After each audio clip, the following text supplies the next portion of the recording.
Hare Krishna, Krishna Krishna, Hare Hare, Hare Rama, Rama Rama, Hare Hare. Today is the auspicious day of the disappearance from this world, from our mortal vision, of Srila Bhaktivinoda Thakur, the pioneer of the program for benedicting the entire world with Krishna consciousness, according to the instructions and desire of Sri Krishna Chaitanya Mahaprabhu. He's known as the pioneer of this program because he was the first to send publications of the pure Vaishnav line to the Western world, and he wanted that, he foresaw that. He wasn't the only one to foresee it at that time. There were others also, because the British were in India and globalization was starting, and the British were, some of them were trying to convert Indians into Christians, and some of the Indians were thinking, hey, we can go back there and give them what we've got also. And that started famously with certain Swami who went there and made some impression, not exactly the right impression, to be euphemistic. He saw that, and he knew of the prediction of Chaitanya Mahaprabhu, Prithivite ache jato nagaradigram, saratra prachar hoibe moranam. Chaitanya Mahaprabhu predicted that his name would be preached in every town and village of the world, and in the late 19th century, Bhaktivinoda Thakur wrote. He wrote in Bengali, Sanskrit, English, and even in Persian, Urdu, which he learned for his magisterial work, because even though the British were ruling India, the jurisprudence system was still influenced by the previous dispensation, which was the Muslim rule. So the legal system was still influenced by that. And Hindu law also, which is going on to the present day, even though it's been altered in so many ways.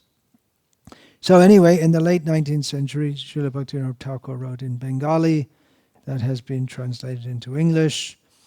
He wrote, this is in his Sajjana Toshani new magazine, which he started. The Dharma preached by Chaitanya Mahaprabhu is universal and not exclusive. In other words, not only for Bengalis or Hindus, it's for everyone.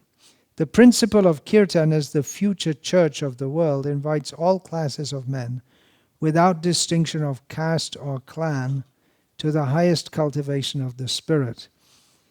I was thinking that here, actually, we're doing quite good in that respect.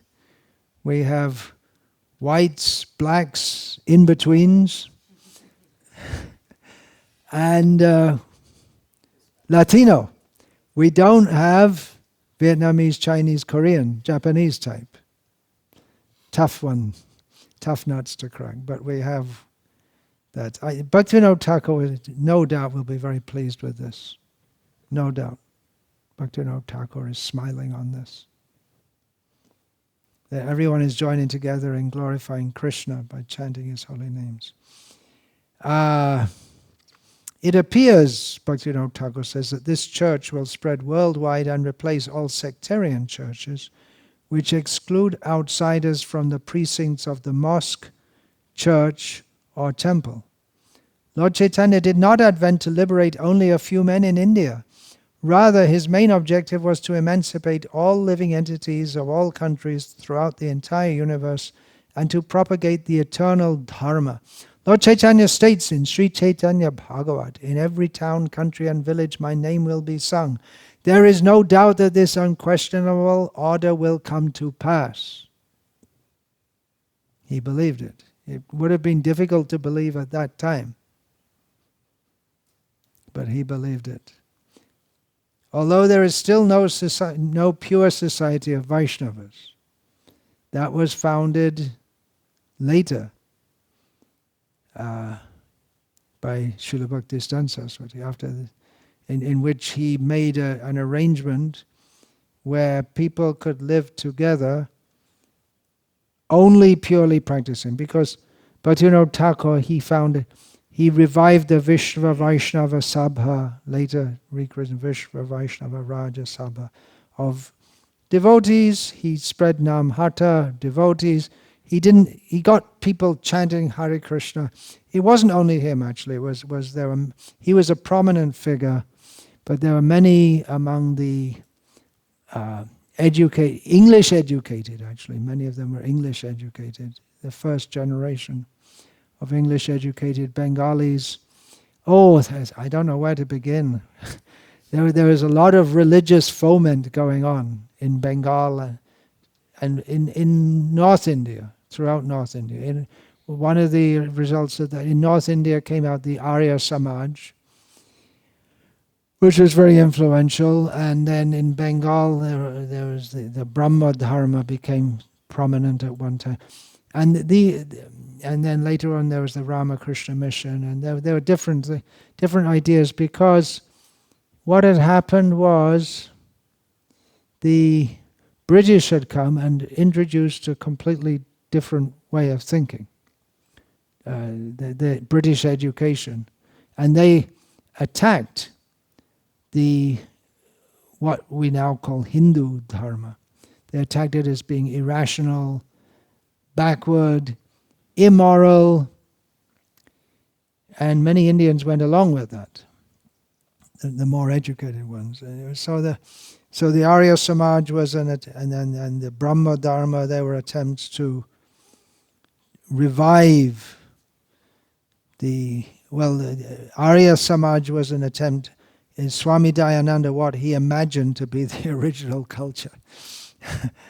And then casteless also, Arya Samaj, theoretically.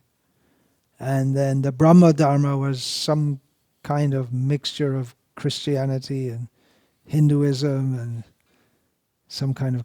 But it became very prominent in Bengal for some time. But it's hardly influential at all now. And Brahma has just merged back into Hinduism. That's all. So, there's no pure society of Vaishnavas. So Bhaktivinoda Thakur was spreading Chaitanya, and he was writing, and he was personally preaching, but it was, what did he found? Navadvip Dhamma Pracharani Sabha, and the Nam Hattas, Vishwa Vaishnava Sabha.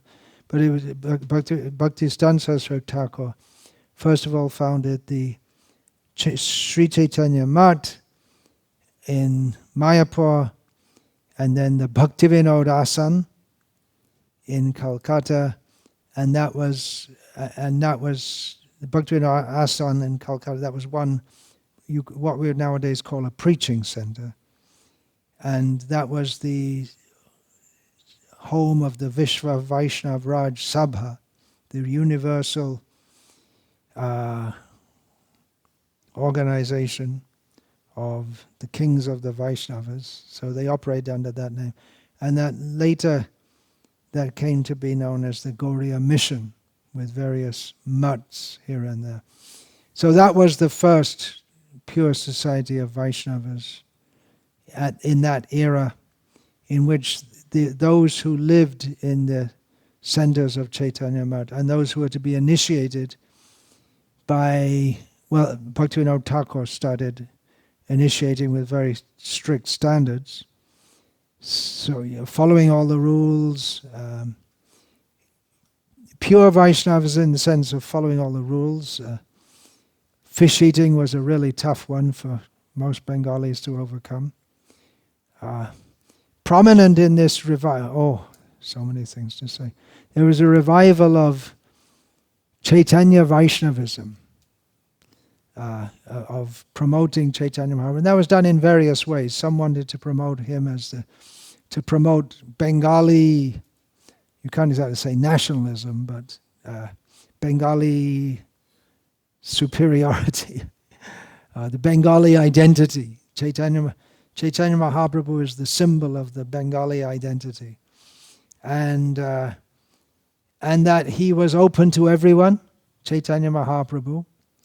Even up to until recently, the communists were very prominent in West Bengal. And even many communists, although they didn't like Vaishnavas in general, but they many of them appreciated Chaitanya Mahaprabhu because he showed no distinction of caste. He was open to everyone.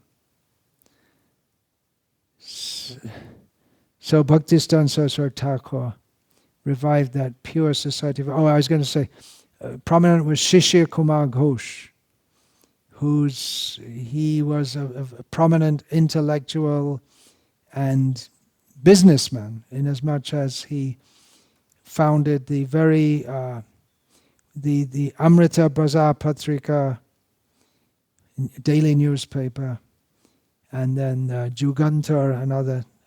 I don't know if that merged later, but anyway, Amrita Bazar Patrika was a very influential newspaper in Bengali, anti-British and pro. Shishir Ghosh was very pro-Vaishnavism, and he wrote a large book in Bengali in 3 volumes, Amiya Nimai Charit, the nectarian pastimes and life and of Nimai, which is still in print. So that was very influential. That was, and then in English he wrote an abridged version of that called Lord Gauranga. So he was very prominent also, but he was close with Bhaktivinoda Thakur. They worked together, and there are many others also. But Shishir Kumar Ghosh, he could never give up fish eating. And I believe it was his great-grandson, Tarun Kanti Ghosh, was the Home Minister in West Bengal. And he met Prabhupada several times. He's very appreciative of what Prabhupada was doing. That was the last Congress government in West Bengal before the commies came in. And he's very, very appreciative, but also he couldn't give up eating fish. It was just... So, Hare Krishna. So, pure society of Vaishnavas, we can... This is Bhaktivinoda Thakur. He revived that. The consciousness of Chaitanya Mahaprabhu was not only revived by Bhaktivinoda Thakur in Bengal. Shishir Kumar Ghosh and others were also prominent in doing that. Although Bhaktivinoda Thakur was seen as the leader by all of them. Shishir Kumar Ghosh was the one who called Bhaktivinoda Thakur the 7th Goswami. So Bhaktivinoda Thakur really took the lead in that. But the actually establishing a society, drawing line, because Bhaktivinoda Thakur first of all wanted to bring people into consciousness of Chaitanya Mahaprabhu and his teachings. And he wanted to purify that, which he did by speaking and preaching and writing so many books. But it was really for Bhaktistan Saraswar Thakur to really draw the line and say, hey, this is it. This is the way to follow Chaitanya Mahaprabhu. Not that you do it any way you like. And in fact, Bhaktistan Saraswar Thakur rejected so many manifestations of what were considered traditional Gauriya Vaishnavism. In so many ways he rejected. For instance, the initiation system by family lines only. That was a big thing for which he received a lot of opposition. And various Sahajya festivals.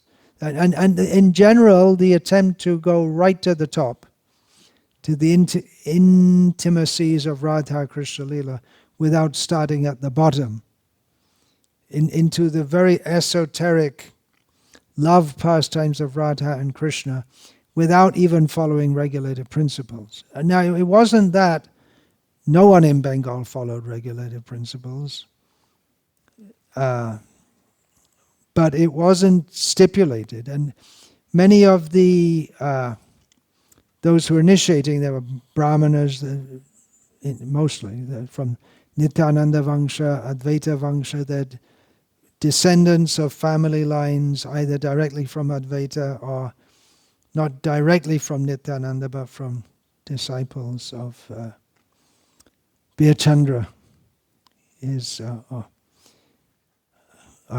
son. So they, as brahmanas, many of them followed, at least at that time. That means they didn't eat fish.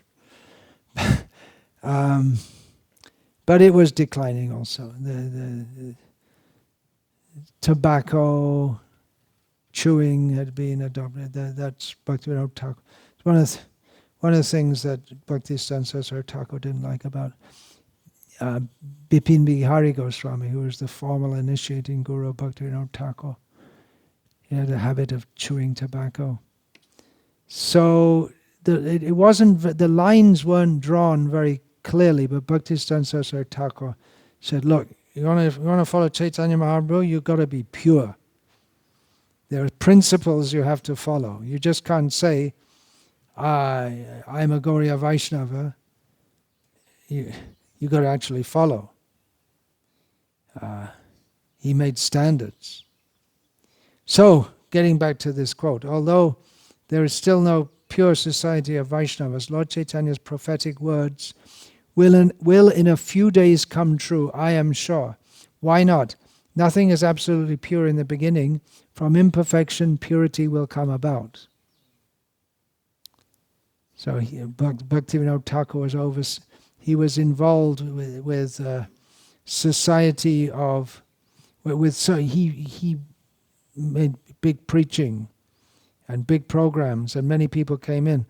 And it wasn't absolutely pure. There was no standard of purity set.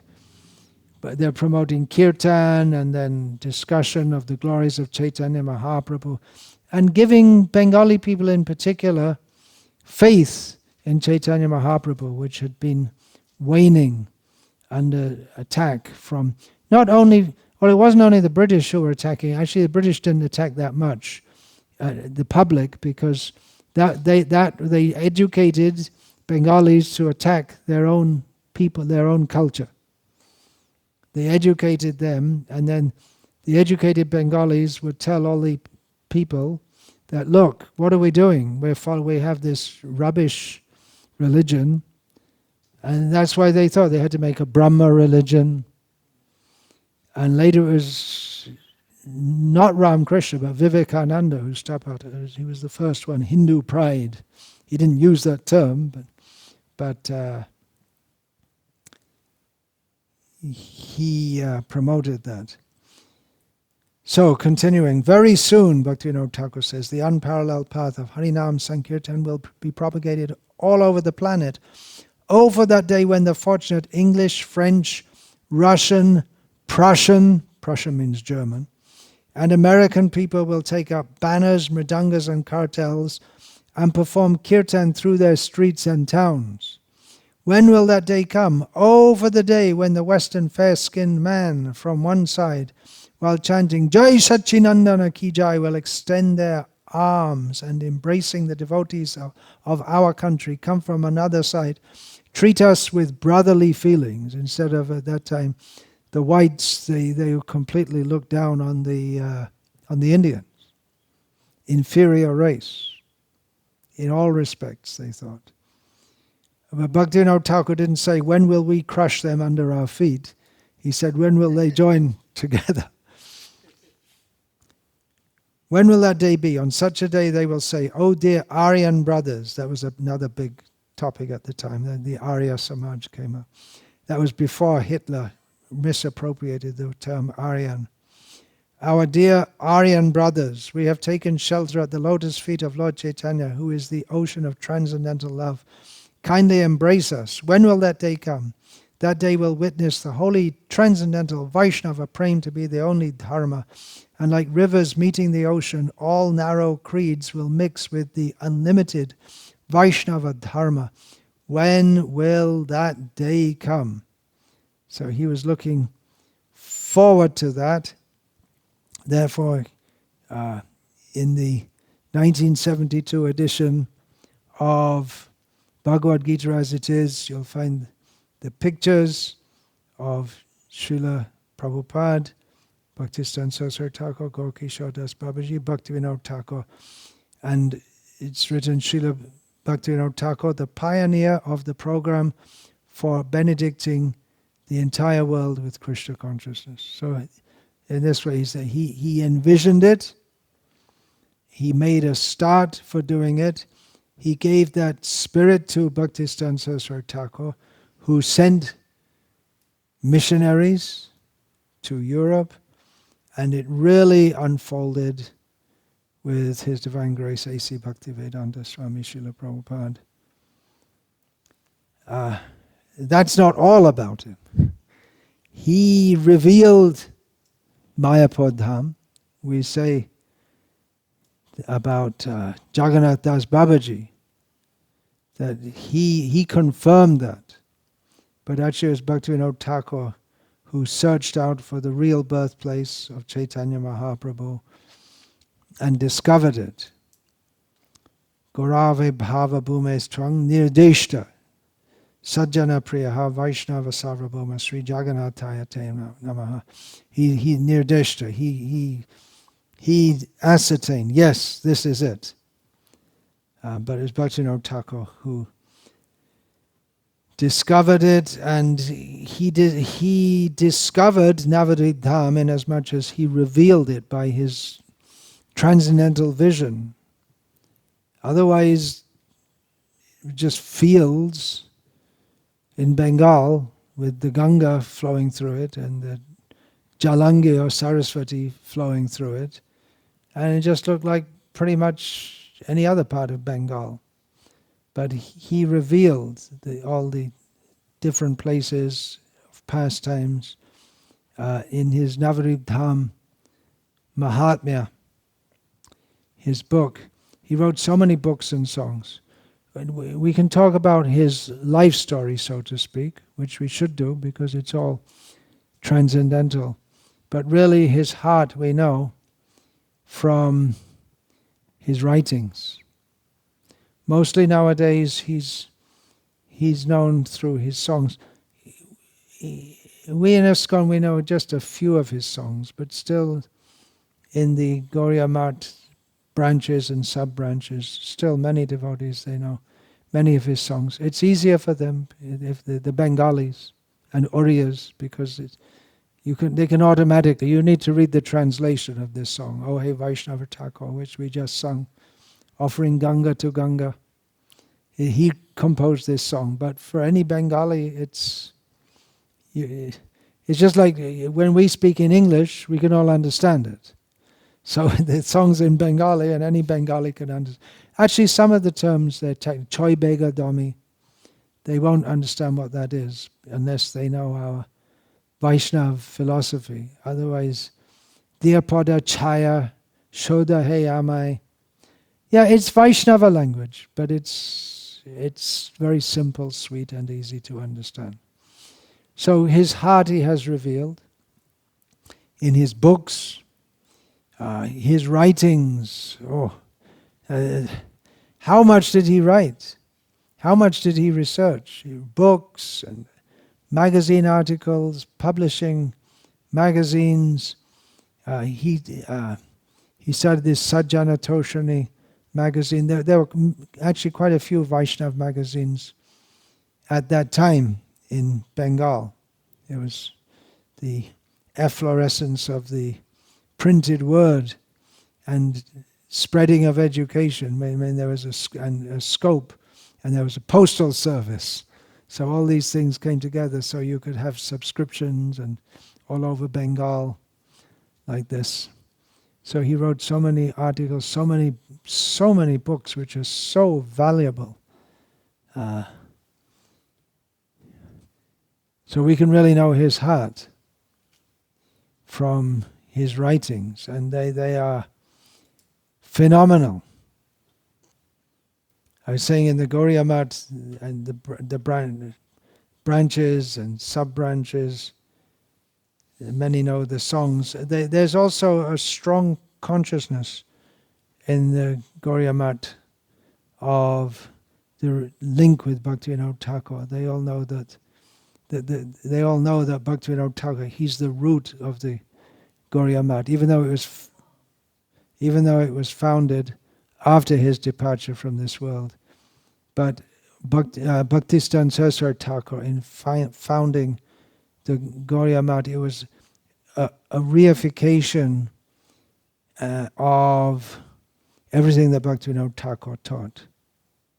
Bhaktisiddhanta Saraswati Thakur, he took initiation from Gorky Sawdas Babaji Maharaj, but he was trained from the beginning of his life in Krishna consciousness by Srila Bhaktivinoda Thakur. So that's another gift of Bhaktivinoda Thakur. He gave Bhaktisiddhanta Saraswati Thakur.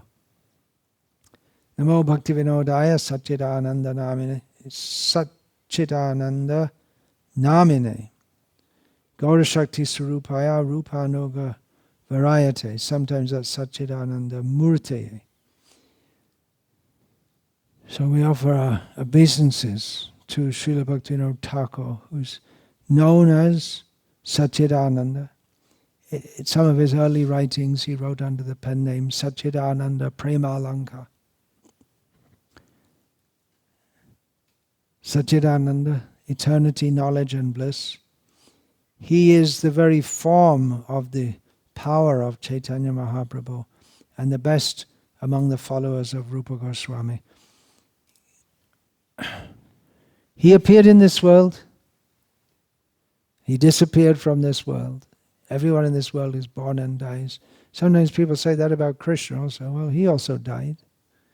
He's also born and died. But we should know that Krishna and his devotees, they appear in this world to benefit us.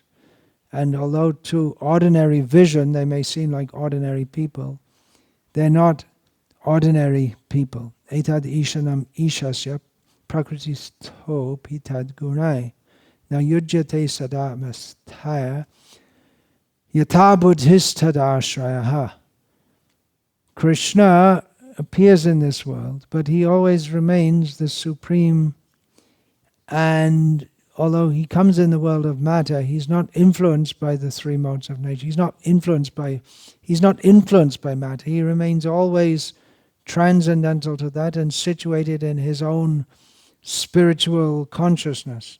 And similarly, those who are fully sheltered by Krishna, they appear in this world, but they're not influenced by it. So Bhaktivinoda Thakur understood by his activities to be an eternal associate of Krishna. So he may appear to be like an ordinary human in many ways, but he's not. Never touched by the illusory nature, always transcendental to it. He was in householder life. Grihamanda Kupam. It's called the blind well of family life. But Bhaktivinoda Thakur, he was never entangled in material, sensuous desires like an ordinary human being. His deep attachment and love for Krishna it wasn't manifest in the beginning of his life, but it wasn't prominently manifest in the beginning of his life. But it would be a great mistake to think that because of that he had a conversion experience or something like that.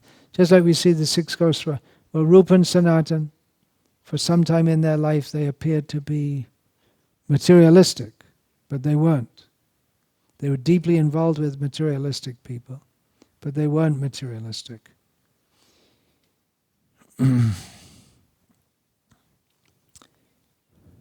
Who is Bhaktivinoda Thakur? He himself has revealed that. He has revealed in his songs that he is a maidservant of Lalita Saki, who is the most prominent of the friends of Srimati Radharani. Particularly, Bhaktivinoda Thakur has revealed himself as Kamala Manjari, that is his name in the Leela, in the pastimes of Krishna. He's given all the details about himself. He is Bharane Tardit, his bodily luster is golden. Vasa Taravali, he has his dress, or her sari, is speckled. No, that's, speckled with stars. Taravali. Kamala Manjari is his name. He's Share Baro Barsha, Satat, Bayasha Shatat. His age is always 12 and a half years old. So in this way he's given so many details. He appeared in this world at a time approximately 350 years after the 300 something years after the disappearance of Chaitanya Mahaprabhu. And after Chaitanya Mahaprabhu, there was another wave of Krishna consciousness came in Bengal and Orissa with Narottam Srinivas Shamananda. But then after their disappearance, things gradually degraded, and all kinds of misrepresentations of Chaitanya Mahaprabhu's pure teachings came up. One Tota Ramdas Babaji, he named 13 such sects. Al Bal Kata Bhaja Nera Darabe Shai Shahajya Shaki Beki Sharta Jat Gosai Atibari Churadhari Goranganagari. He named 13, but there were many more. There was one Akoy Kumar Datta, who did, in a sociological way, you could say, he found out so many sects going on in the name of Chaitanya Mahaprabhu. One of them, it's still going on in Bengal, but it's not as bad as it used to be due to, actually last time I was in Bangladesh, I asked about that, are they still going on? So yeah, but they're not dirty like they used to be. The Kala Chand Sampradaya, who they used to promote the young girls, when they get married, the husband can't enjoy them, they have to be prasad, so the guru enjoys them first. But I was told they're going on, but they stopped that now due to public approbation. And all kind of, I saw myself traveling in the villages in Bengal, so many strange things. A lot of admixture of the Shakta cult mixed up with Tantrism, and all kinds of strange things going on. And practically at the time of Bhaktivinoda Thakur, what the actual pure teachings of Chaitanya Mahaprabhu, it wasn't that they were completely dead, but they were eclipsed by misrepresentations of Chaitanya Mahaprabhu's teachings. And then the British, because they wanted to, they felt that we are superior and everything Indian must be inferior. And you see, our religion is very good. Our Jesus is very moral. And what do you got in your religion? And they pointed out things like this, how Chaitanya Mahaprabhu's teachings had been misused by some of his followers who were quite visible for illicit sex indulgence. So that was going on. And then there were other things also, like sati, forcible. That was going on all over India. Forcible burning widows to death. And the upper class, or those who are educated by the British, among them Bengalis, they anyway felt themselves somewhat different from the Vaishnavas, because the Vaishnavas are mostly the lower class people, and very strong consciousness of caste. It's still there. We can't imagine what it was like in those days. It was so strong. Chaitanya Mahaprabhu in going against this. Well, actually, he did and he didn't. Anyway, that's another discussion. But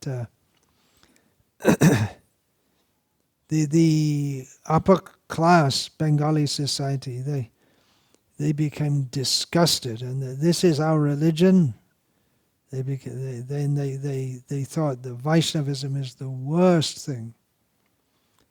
And then Chaitanya Mahaprabhu came to deliver all the world, and in his own the own place where he appeared, people had either lost faith in it, they had either misrepresented it and were using it for immoral practices, or misapplying themselves to his teachings, or they completely rejected it. And it wasn't spreading all over the world. So Chaitanya Mahaprabhu sent Bhaktivinoda Thakur, and he showed the difference by writing books and by preaching. But his books, they stand the test of time. They're still there. And they had their influence. His books were influential. And especially when that became he established a printing, Bhaktistan Saraswati Thakur, under the guidance of Bhaktivinoda Thakur, made printing press, and this putting in writing and spreading it, book distribution, that was very influential. Bhaktistan Saraswati Thakur wrote in his preface to the Jaiva Dharma, which is recognized as one of the most important books of Bhaktivinoda Thakur. It's hard to say which are the most important books, because they're all so important.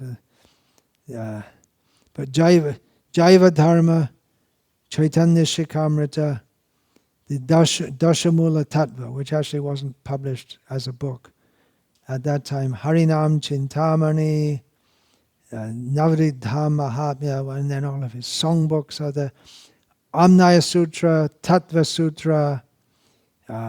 There's so many, Vaishnava Siddhanta Mala, so many important books. Jaiva Dharma, in his preface, Bhaktistan Saraswati Thakur wrote, Srila Bhaktivinoda Thakur is an extremely dear associate of Sri Chaitanya Chandra. In course of time, when those who preached the desires of Chaitanya Dev, Chaitanya Mahaprabhu's Manobhishta, his desires, when they had left this world to enter the Lord's eternal pastimes, the sky over Bengal slowly darkened, covered by the thick clouds of sensual enjoyment and false renunciation. The sky was covered, and the world was bereft of the rays of light coming from the Sankirtan propagated by Sri Chaitanya Mahaprabhu. One by one, the sun, the moon, and the unlimited stars of that sky faded from view, leaving only the occasional flash of lightning to disrupt the unending darkness of ignorance. His life, Bhaktivinoda Thakur's life, his mission became to re-establish and present in their original pristine purity the tenets of Sri Krishna Chaitanya Mahaprabhu, whom he came to term as the Eastern Savior, because Jesus is known as the Savior. So Bhaktivinoda Thakur pointed out that, well, we have our Savior.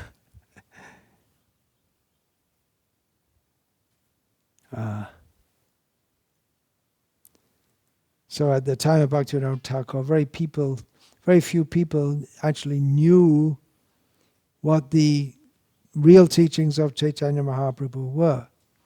It was well known, Radha Krishna Lila, in its intimacy by different Vaishnav festivals, but it was not understood that this is free from any mundane lust. People didn't know how Chaitanya Mahaprabhu was so strict with Chota Haridas, for instance. They didn't know the teachings as they are. So it was a very bad time, and Bhaktivinoda Thakur appeared at that time. He made a difference. He turned things around. And again, there are others there also. But when we look back, in time, we can see that the outstanding contribution is that of Bhaktivinoda Thakur. Just like you say, Shishya Kumar Ghosh was also influential by his writings, he was a highly respected figure, but he wouldn't have turned things around because he himself wasn't following properly. He brought up a spirit of, yes, we're Bengalis, let's follow Chaitanya Mahaprabhu, which is not exactly the right understanding. Chaitanya Mahaprabhu is not meant for Bengalis only. And Shishya Kumar Ghosh mixed, among others, but he was in mixing Chaitanya Mahaprabhu up with the nationalism and kick the British out and this and that. Bhaktivinoda Thakur wasn't into that at all. He was, throughout his working life, he was a servant of the British government. He wasn't into political efforts to kick out the British, but he wanted to give to the British and everyone else the sublime teachings of Chaitanya Mahaprabhu. The family line of Bhaktivinoda Thakur, they're Kayastas, which are, in one sense, they're considered Shudras, but they're very powerful in Bengal, very respected just behind Brahmanas at that time. And at the time of the British, it was the Kayastas who came forward, especially for British education, so they took powerful positions. But for centuries, they'd been very powerful and prominent in Vaishnava society, just like Narottam Das Thakur. And actually the same family, it's the same family line. Bhaktivinoda Thakur appeared in the same family line as Narottam Das Thakur, who was his brother became because he was known as a Raja, because they were landholders, large landholders.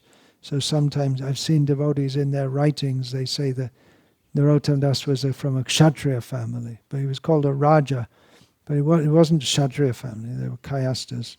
So they were very prominent, well-placed. Bhaktivinoda Thakur has traced his family line back to Chitragupta, he's a Kayasta, right? Keeps records for Yamaraj.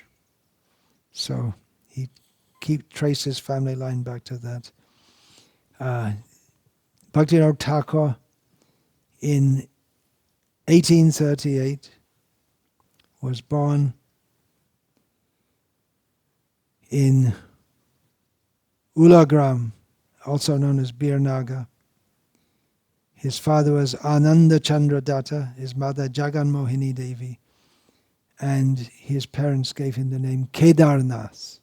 He wasn't raised as a Vaishnava. Kedarnath is a name of Shiva. Of course, Vaishnavas can also have names of Shiva. We find there are several. There are two prominent Chandrasekhars in the pastimes of Chaitanya Mahaprabhu. For instance, Shivananda is a very prominent devotee of Chaitanya Mahaprabhu. So Bhaktivinoda Thakur, they say he composed his first poem when he was only 2 years old. At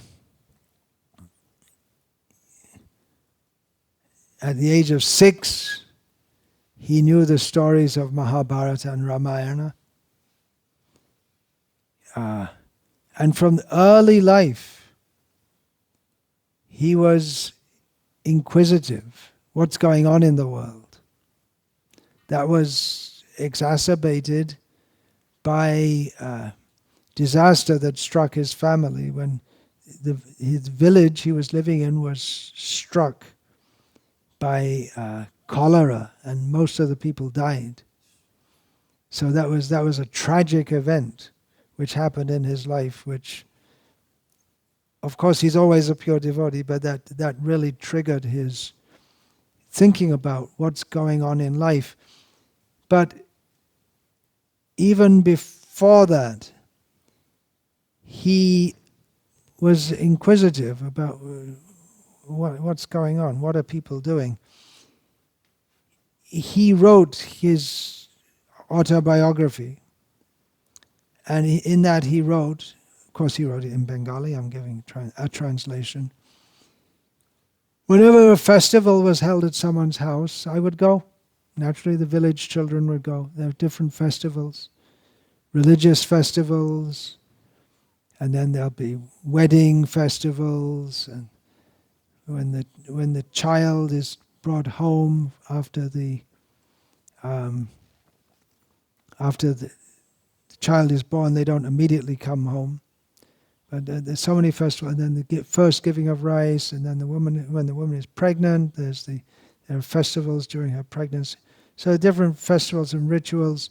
He would often go and say, there was one brahmachari in the village with a temple. Inside there was a flower garden in the temple there, and an altar for fire sacrifices. The brahmachari was a tantric, which meant that he kept a human skull. And some people said that if you gave water and milk to the human skull, it will smile. But Thakur said, I went once as a child and gave the skull water, but I didn't see the skull smile. So there was also an astrologer's house in his village where he would go and they'd listen to singing performances. And then there was one old man whose job was to paint backdrops for the pujas. There's so many pujas which are going, like Durga Puja, religious festivals. And Bhaktivinoda says in his childhood he would go and sit close to that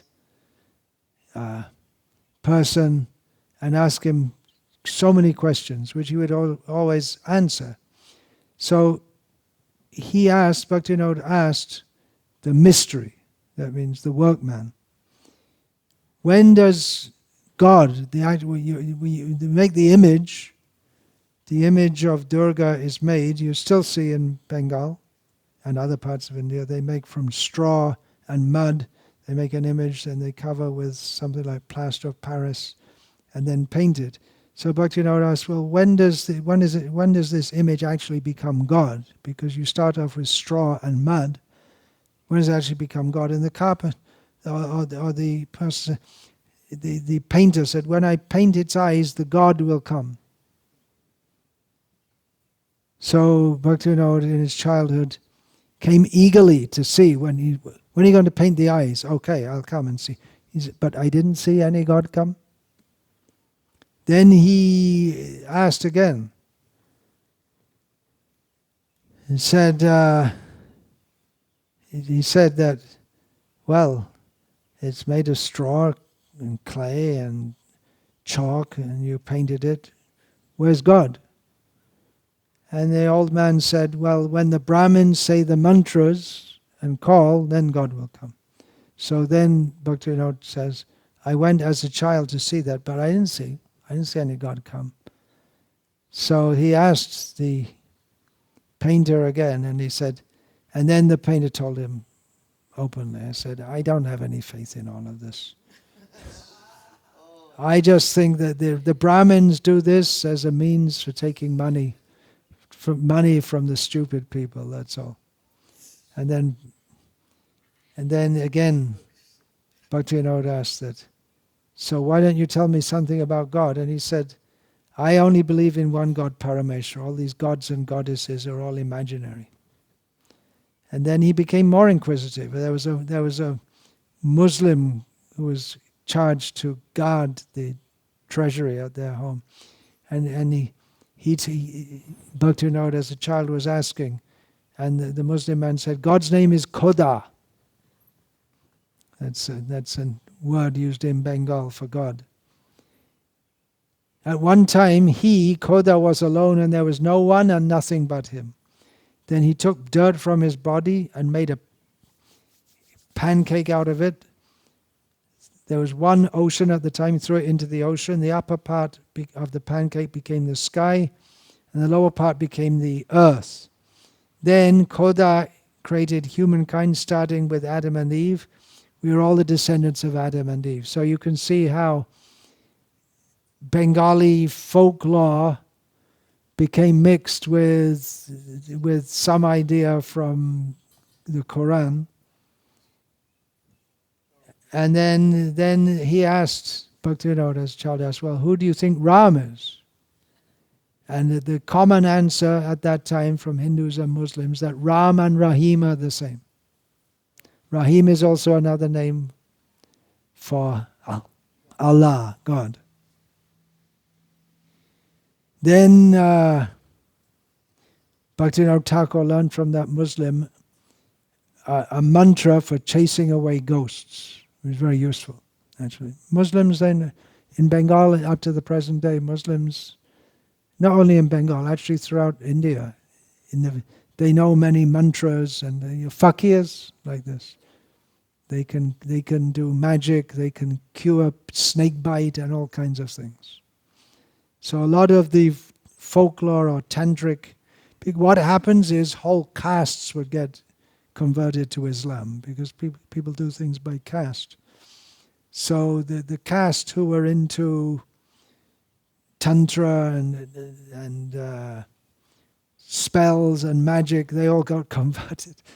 And so, but they go on because that's what they do. That's their caste, right? So they don't stop doing their caste work after they get converted to Islam. They go on, practically they remain within the caste system, but just they're Muslims, that's all. So it was all mixed, especially in Bengal, it was all very mixed up. And there's no distinction who's Hindu, not much. Actually, it was like that throughout much of India. And still I've seen, even recently in Telangana, the Hindus, they also the Muslims are celebrating their festivals, the Hindus will come also, like this. So it was all mixed up. It wasn't Islam was there, but it was among the common people. There was no very clear distinction. That's all. You say someone's a Muslim, it means it's. Maybe this is taking it too far, but it was like they're another caste. That's all, and they do certain things. They do. So, how to chase away ghosts? So he taught the ghosts are the descendants of Satan. They are afraid of the name of Rahim, and actually, that's a fact. You don't have to use. You can use any invocation of God to drive away bad spirits. Christian, Hindu, Muslim, whatever. That's why the cross. You have a cross. If you wear a cross, then bad spirits can't attack you.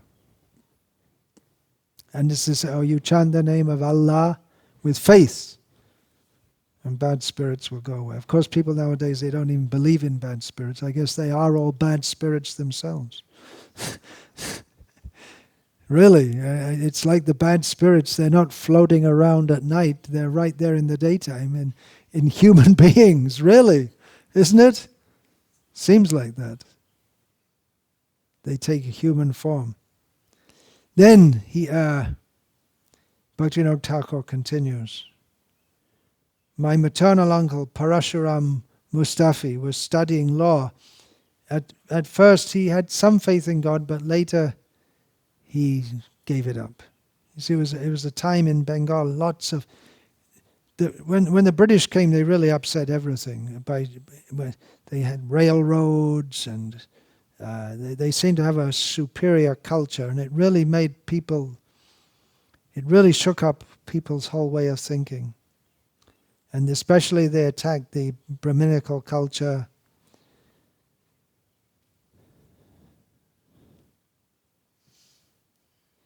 So Parashuram, his maternal uncle, he stopped believing in God, but then he still had a guru, Ram Mohan Rai, who was a Brahma, who they didn't believe in God, but they had a religion.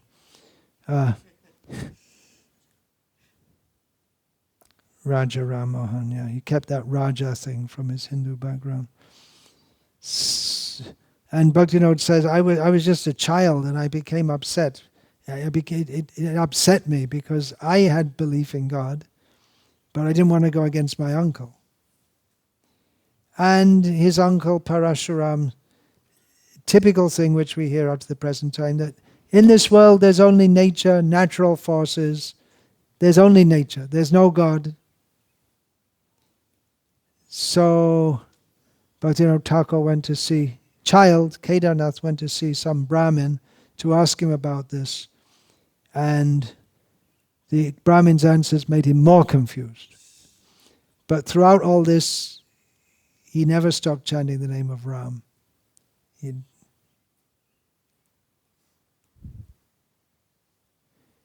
When he was 11 years old, Bhaktivinoda Thakur was married.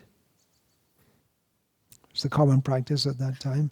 His wife was, he was 11, he was married to a 5-year-old girl.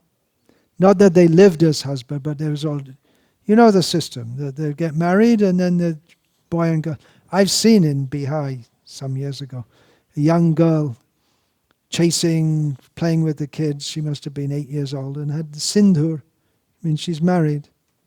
So they go on living as kids, and when they're older, they just go and live with each other, that's all. But they know they're married, so they don't have any anxiety about who they're going to marry or this and that. It's all fixed up. So Bhaktivinoda, looking back at that, said it was like some kind of game or something. Like me and my wife were like two dolls, and others were dressing, because they'll dress them up. They'll do. So it was like you married two dolls, and he and his wife were dolls. And he went, after the marriage, he went to his wife's home for some time. Then he came back. At the age of 6, he was sent to study Sanskrit. At the age of 7, he was sent to another. He was sent to for British or education under a school which was headed by a Britisher. Then he went to an English language school. Then, when his maternal grandfather died, he was the big man in the area. He, Bhaktivinoda, and his mother came to live in Calcutta, and then he became a city boy.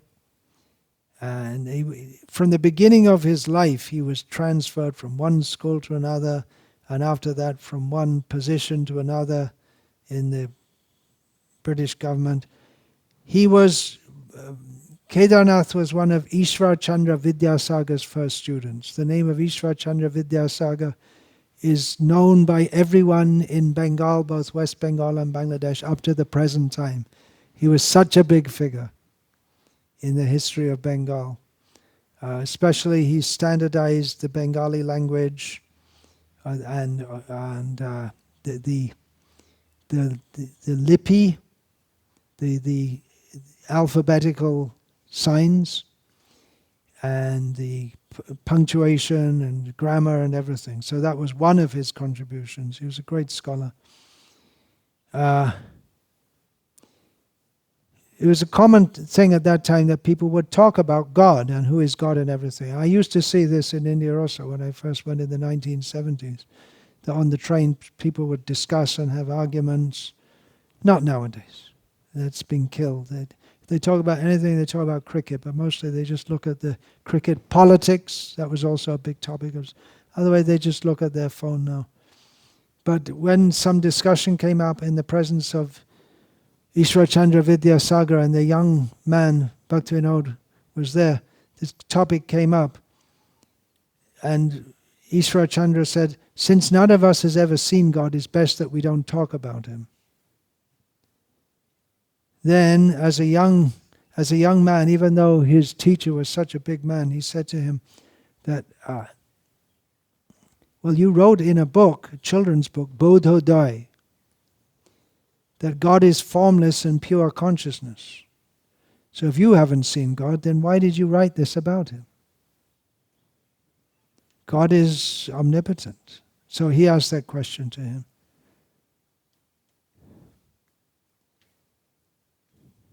Bhaktivinoda Thakur was one of the first ever students at Calcutta University in 1856.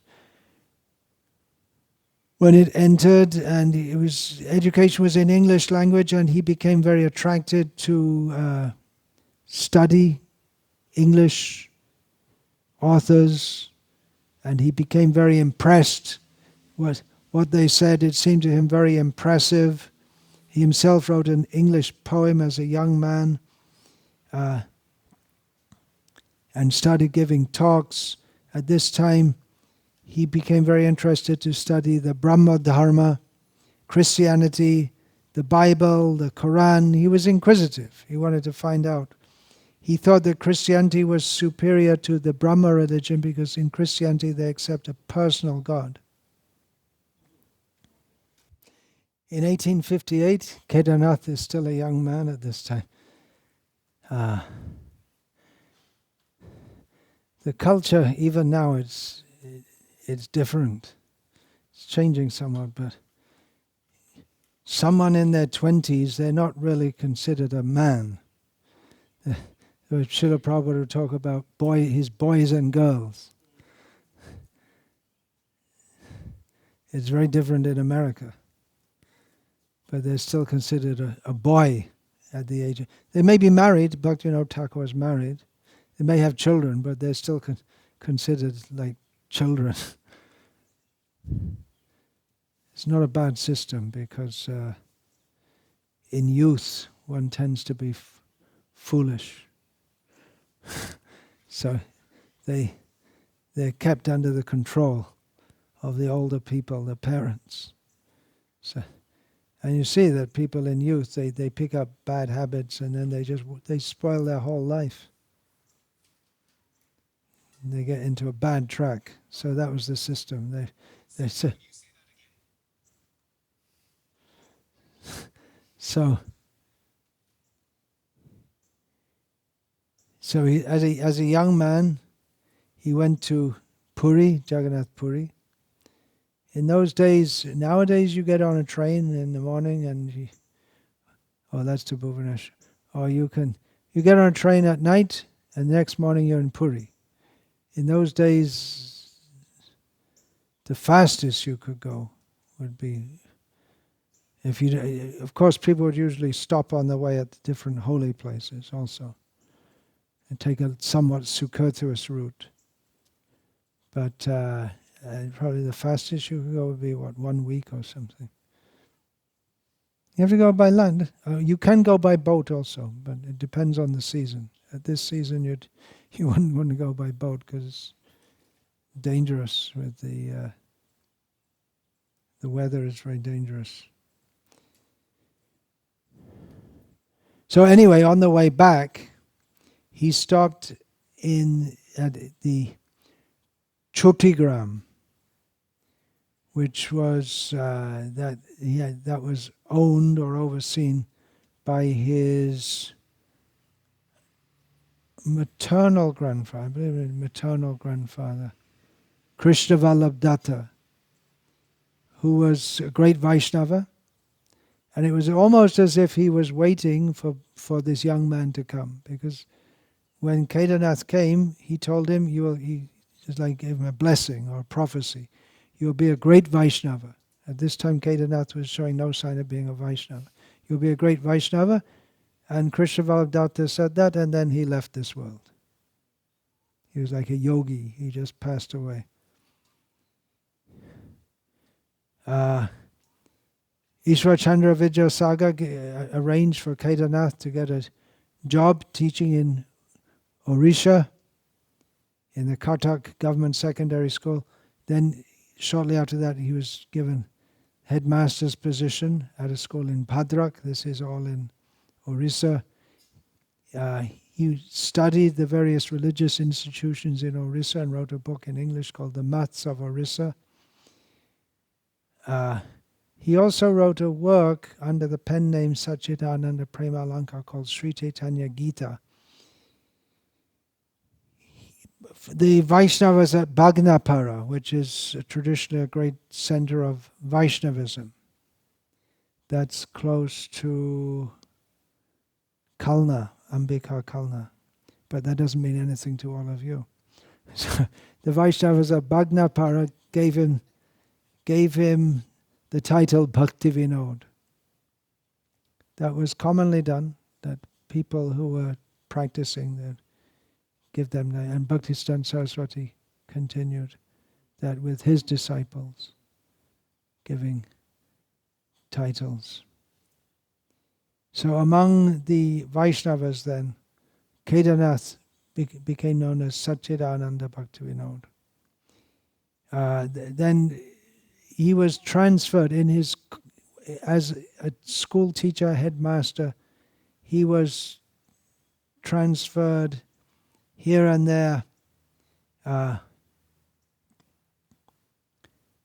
When he was at Midnapur, his first wife died, and shortly thereafter, he married his second wife, Bhagavati Devi, from whom he had most of his children. Then he went to different places. There were lots of arguments at that time between the Brahma Samaj members and the Christians. Christians were mostly Westerners. There weren't that many Indian converts. There were some, because the Brahmas would argue with the Christian. The Hindus didn't bother, but the Brahmas did. So he would try to mediate between them. And then he started another. There was the Brahma Samaj, and he started a group called the Bhratri Samaj. Brother means brotherhood. So he was trying to bring everyone together. Then, he was transferred here and there, Chuvadanga, Ranagat. Then he was transferred to Chapra in Bihar. From there, he made his first visit to Vrindavan, traveling on the way, as usually pilgrims used to do. They would stop at different holy places on the way. If you go in North India, along the Ganga and even away from the Ganga, there's so many important holy places. So the pilgrims would usually stop at all these holy places on the way to, if they're going to Vrindavan or wherever they're going. He preparing himself, because he thought, I'm a teacher, I'll become a magistrate. So for that, he learned Urdu and Persian. And again, being transferred from this place to that place. And in Dinajpur, famously, he gave a lecture, which is it's published and still available, the text of that speech. He gave a speech in English called The Bhagavad, Its Philosophy, Its Ethics, and Its Theology. Because the Bhagavatam, Srimad Bhagavatam, had come under much attack from the British as being something that was the basis of the immorality of the Hindu religion. Towards the late 1860s, after he returned to Calcutta, he was trying to find copies of Chaitanya Charitamrita. It wasn't printed at the time. There were manuscripts, so he was trying to get copies, and Bhagavatam. Then he was engaged as in the management of the temple at Puri. He lived there for over 5 years, from 1869 to 1874, in the government service as a magistrate. At that time, he punished one yogi called Bishikeshan, who presented himself as a yogi. He had yogic powers, and he would live in the jungle, in the ashram in the jungle, and he would call the women, married women, to come to enjoy with him, which was not very popular. He declared himself an avatar of Mahavishnu, and he told everyone that he was going to take a four-armed form and destroy all these foreigners, the British. So Bhaktivinoda Thakur, as a servant of the British government, took the opportunity to arrest him and for being against the British government. Actually, he was cheating the people by presenting himself as an avatar of Vishnu, but Bhaktivinoda Thakur couldn't arrest him for that. So he had him arrested. He took Bhaktivinoda Thakur. He came to his ashram with all the police. Nowadays we'd call the police, and they were afraid. They were afraid to go near him because he had mystic powers. But Bhaktivinoda encouraged them and took him and locked him up, and he was threatening them. But Bhaktivinoda Thakur had his hair cut. And then he lost. What happened immediately when Bhaktivinoda arrested him and put him in prison, then Bhaktivinoda and all his family members became extremely sick, as if they were going to die. And everyone was telling Bhaktivinoda, yeah, just let him go, let him go. And Bhaktivinoda said, no. He had his hair cut off, and then he died in police custody.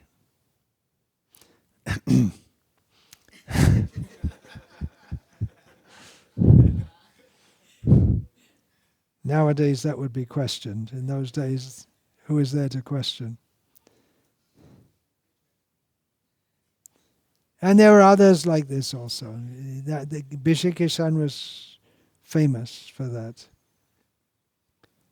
But there were others who Bhaktivinoda chastised. Well, in Puri, Bhaktivinoda Thakur did a lot of study. He learned Sanskrit. And then he studied so many books, the Shat Shandarbha of G. Goswami, Govinda Bhasha and Siddhanta Ratnam, Prameya Ratnavali of Baladev Vidyabhushan. He studied Rupa Goswami's Bhakti Rasamrita Sindhu. He studied so much in order to demonstrate that if you're going to understand what is Vaishnavism, you're going to have to learn about it. So Bhaktivinoda Thakur, he founded a group for discussion of the Bhagavatam in Orissa, in Puri. And many of the leading prominent people there would come to listen to him.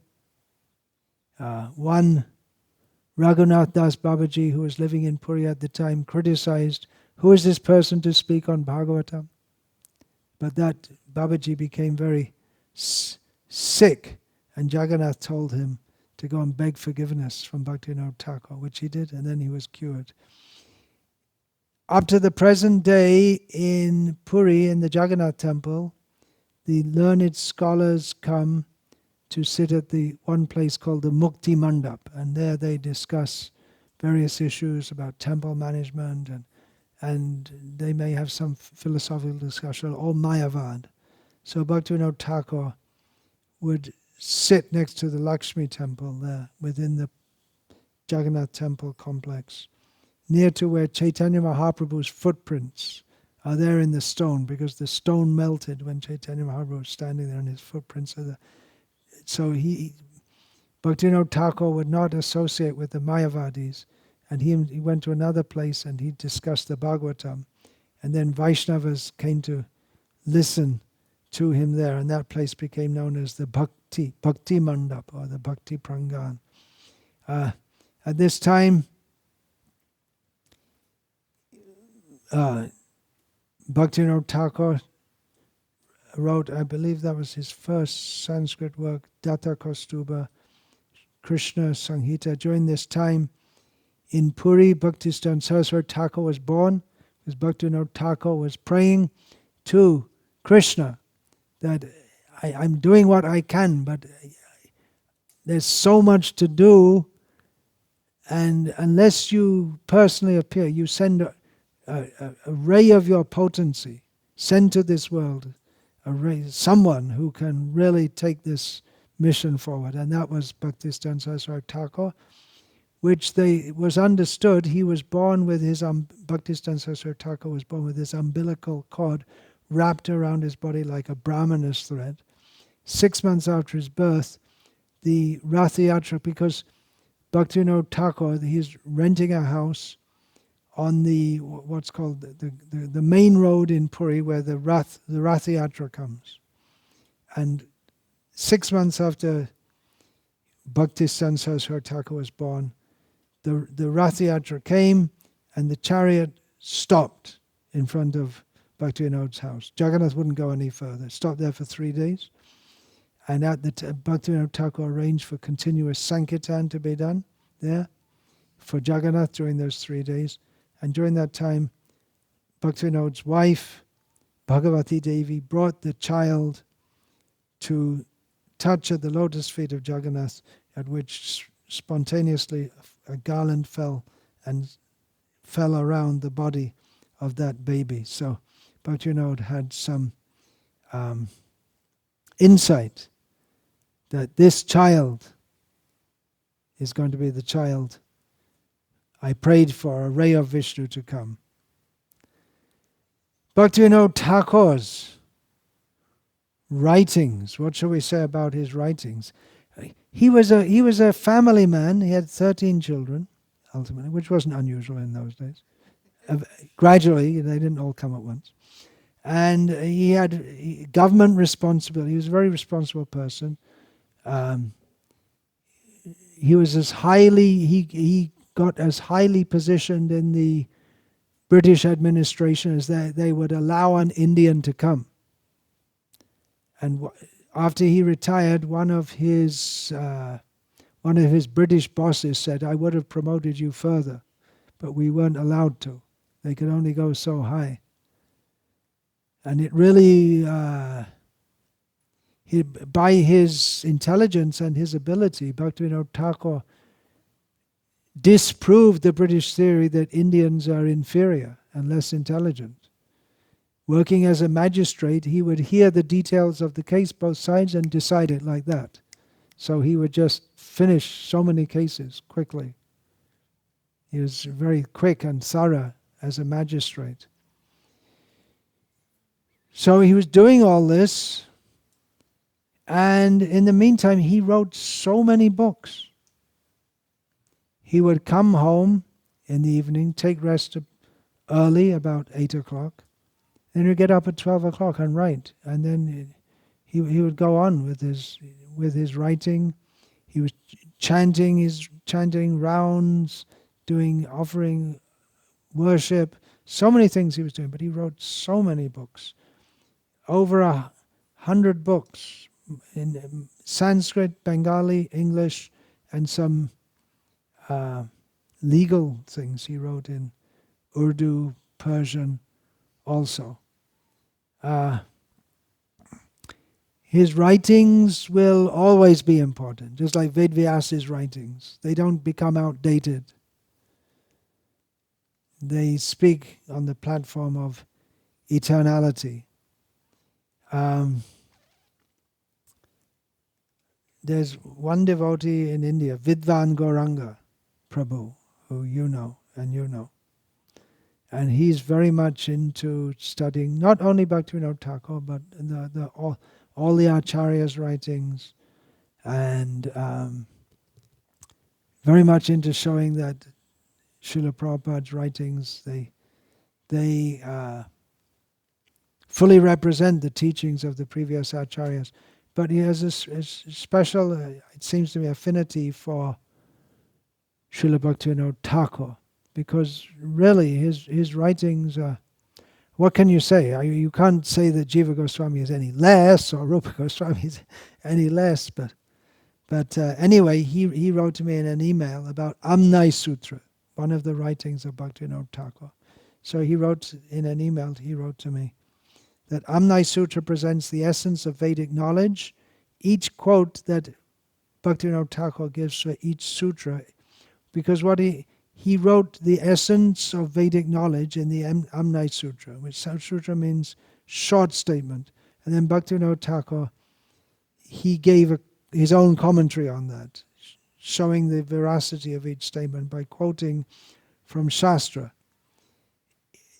Each quote that Bhaktivinoda Thakur gives for each sutra is power-packed, and it would take much time to point out how Prabhupada and the previous acharyas have explained those quotes. For each of the 130 sutras, Srila Bhaktivinoda Thakur unfailingly quotes from the Shruti, Smriti, and an acharya, from 3 sources. It is unbelievable. Manusha Rachite Nare Oiche Grantha Dhanya applies here too. That's a quote from Chaitanya Charitamrita, in which Krishnadas Kaviraj Goswami, writing about Chaitanya Bhagavat, says that this was not possible to write such a work as Chaitanya Bhagavat. It's not possible to write such a glorious book by any ordinary man. Bhaktivinoda Thakur, among his gifts was introducing to the intelligentsia of Bengal not only the pure teachings of Chaitanya Mahaprabhu, but the teachings of other sampradayas also.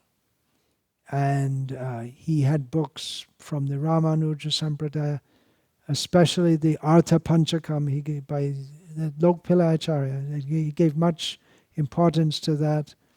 And from the Madhva Sampradaya. So that initiative was continued by Bhaktisiddhanta Saraswati Thakur. He'd get books from different sampradayas, translate them into Bengali, print them, make them available. And remember, he was doing this, that so many other things he was doing. After 5 years in Puri, he returned to Calcutta, he returned to Bengal, and then he would travel widely, especially in Bengal. At one point, he went to Vrindavan again. When he returned to Calcutta, he dug a house. He dug the foundations for a house, Bhakti Bhavan, in the center of Calcutta. During the course of building, a deity of Kurmadev was unearthed, and at this time, Bhaktivinoda Thakur, this was 1882. So Bhaktivinoda Thakur gave to the 8-year-old boy, Bimala Prasad, later to be Bhaktisiddhanta Saraswati, this Kurmadev deity to worship. And at this time also, Bhaktivinoda Thakur went to Mayapur for the first time. He was transferred to so many places. He gave initiation to Bhaktisiddhanta Saraswati Thakur in the Harinam mantra and Nrsimha mantra. They may say, well, Gorky Shodas Babaji was the guru. Yeah, but there's Harinam initiation and there's Diksha by mantra. He established a printing press, Chaitanya Yantra. Yantra means machine. He was one who was, 1886, he established the Vishwa Vaishnav Sabha. And there he would give lectures on Chaitanya Charitamrita and Bhakti Rasamrita Sindhu. And remember, now we have a worldwide ISKCON, we have Prabhupada's books, we have access to so many writings. But at that time, all these things weren't well known. In 1887, he visited Tarakeshwar, which is the most famous place in Bengal for worship of Lord Shiva. And at this time, Bhaktivinoda was thinking, I'll leave everything, and he's planning on leaving everything and just going to live in Vrindavan. But while he was at Tarakeshwara, Lord Shiva came to him in a dream and said, you want to go to Vrindavan, but there's so much work to do in Navadvip Dham. You go there instead. So Bhaktivinoda Thakur arranged for his work to be transferred to Krishnanagar, which is a town close to Navadvip. While he was visiting the modern city, what's called Navadvip, the town now, called Navadvip, Bhaktivinoda Thakur was beginning to doubt if the birthplace of Chaitanya Mahaprabhu, which is said to be Navadvip town, actually was, because there were so many reasons to doubt that. The birthplace was there, but that had only been established fairly recently, because Navadvip, the old Mayapur, which is said to be the birthplace of Chaitanya Mahaprabhu in Bhakti Ratnaka, the course of the Ganga had changed due to floods, and what is said, the present Navadvip town was only established relatively recently, and then people said this is the birthplace of Chaitanya Mahaprabhu, but Bhaktivinoda Thakur had his doubts.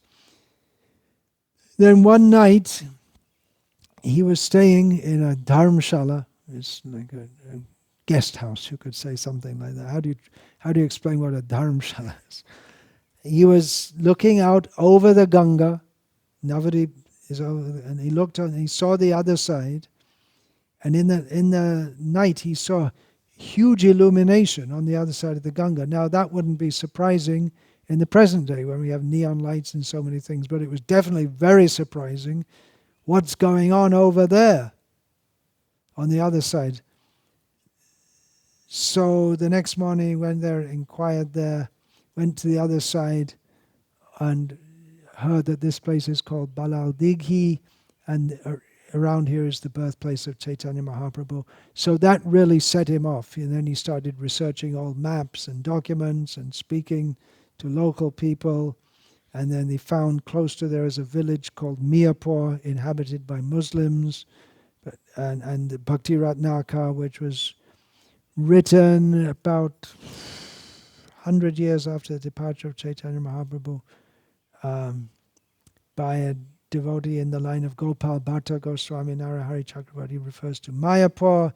So Bhaktivinoda Thakur, researching old maps and documents, knew that Chaitanya Mahaprabhu's birthplace was on the other side of the Ganga, at Mayapur, not in the present Navadvip town, and that was eventually confirmed by Jagannath Das Babaji. And that he was considered the leader of the Vaishnavas at that time.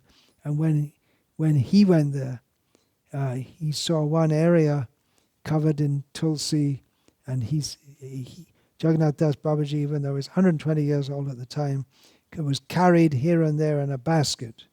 His servant, this, just forget his name now. What's his name?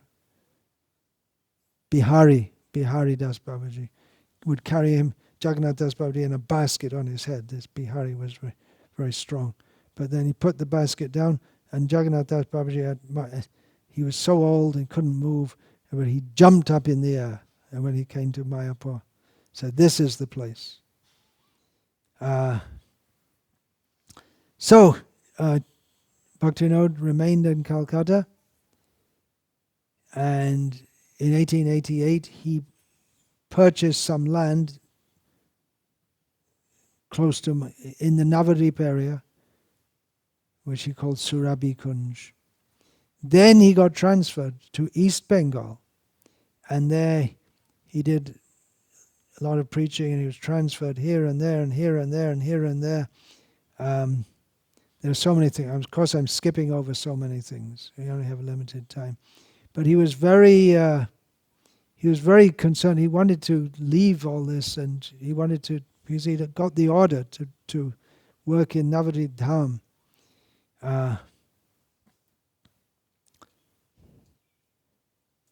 So yeah, during this time he was widely traveling, preaching, and then he was propagating the actual birthplace of Chaitanya Mahaprabhu.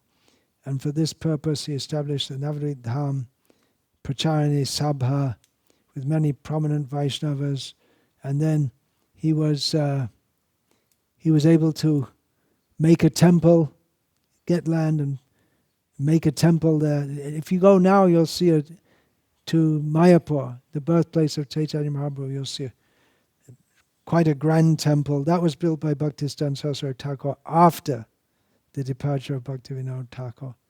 Otherwise, it was just something small, and it was very difficult to get anyone to stay there. Just in the middle of nowhere with tigers running around, and well, not that many, but that was very common in most of India at that time.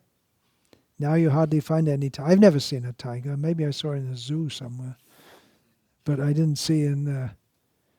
But it was very common, even up to the time of Bhaktisiddhanta Saraswati Thakur. There's lots of forest and jungle. Leopards you still see, but tigers you don't see, hardly. So who would want to stay there? It's just very rough conditions, and no one's there. You're all on your own, and you have to have a Brahmin to do the worship. So it's right. And eventually he sent Bhaktisiddhanta Saraswati. Bhaktivinoda was living in. He retired and went to live at Surabhi Kunj in Godrumadweep. But then, after some time, leaving out a lot of things, he also purchased property on which Swananda Sukhata Kunj was going to be built later. Then after some he went to Puri, was living in Puri at Bhakti Kuti, just close to Haridas Thakur's Samadhi, just in front of the ocean. Bhaktisiddhanta Saraswati Thakur was living there with him. And Bhaktisiddhanta Saraswati he really didn't like this Nitai Gaur Radhe Sham thing, which is very prominent in Puri, still is prominent in Puri. And this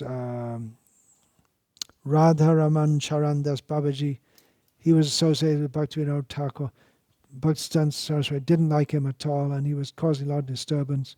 And then Bhaktivinoda Thakur told him, because it became quite a tense situation, and some people said they wanted to kill Bhaktisiddhanta Saraswati because he was so much against this bogus mantra. So Bhaktivinoda Thakur sent Bhaktisiddhanta Saraswati, you go and live in Mayapur, oversee the affairs there, because we established this temple, but it's chaos. We can't get any pujari to stay. We don't know what's going on. So he went there. And that's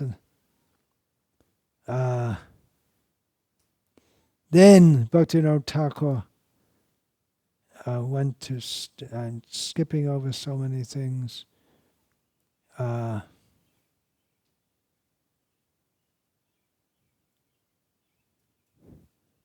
Thakur went to stay in Navadvip Dham.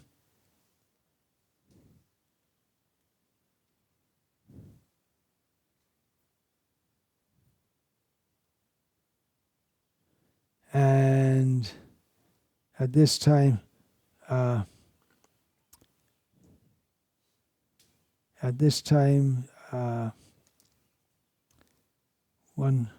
Bhaktivinoda Thakur's writings, they were being circulated in Bengal.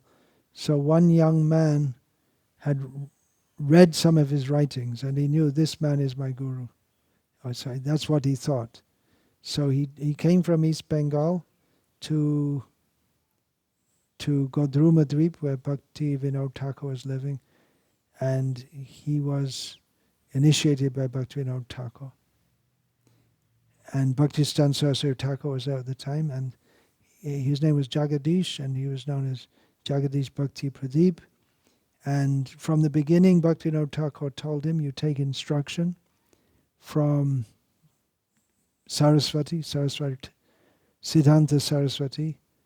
And after the passing of Bhaktivinoda Thakur, this Jagadish Bhakti Pradeep became the second sannyasi of the Gauriya mission. The first was Bhaktisiddhanta Saraswati Thakur himself. So he was actually initiated first by Bhaktivinoda Thakur, and then took sannyasi. Oh, and he was given mantra initiation by Bhaktisiddhanta Saraswati. It's an unusual thing. Bhaktivinoda Thakur gave some mantras to Jagadish, but he told him to take other mantras from Siddhanta Saraswati. And there's so many things. I wrote some book on Bhaktisiddhanta Saraswati. I could make that book much bigger now if I was to go back to it. There's so many things. There was a big conference being called in Bengal to discuss various matters of Vaishnava understanding, in which Bhaktivinoda Thakur was expected to play a major part. One of the major issues was, can non-Brahmins be made into Brahmins in the name of being a Vaishnava? Bhaktivinoda Thakur was expected to go there, but he was at that time showing the pastime of sickness, and he was unable to go, so he sent Bhaktivinoda Sahasranama Thakur, who had a rousing victory at Baligai. Bhaktivinoda Saraswati wrote a commentary on Bhaktivinoda Thakur's commentary on Chaitanya Charitamrita, sub-commentary, which was, he started it while Bhaktivinoda Thakur was still in this world, and Bhaktivinoda Thakur was very pleased with that. Just shortly before he left this world, Bhaktivinoda Thakur was very sick, and his family members took him to Calcutta, and on June the 23rd, 1914, today is June the 17th in India, this will be on June the 18th, they'll celebrate this. On the disappearance day of Gadadhar Pandit, Bhaktivinoda Thakur from Calcutta left this world.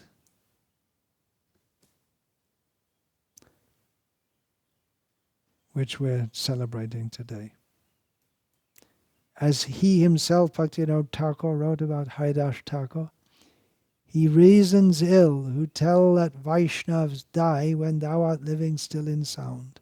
A Vaishnava dies to live, and living tries to spread the holy name around. Srila Satchidananda Thakur Bhaktivinoda ki jai. Samaveta Bhakta Vrinda ki jai. Hare Krishna.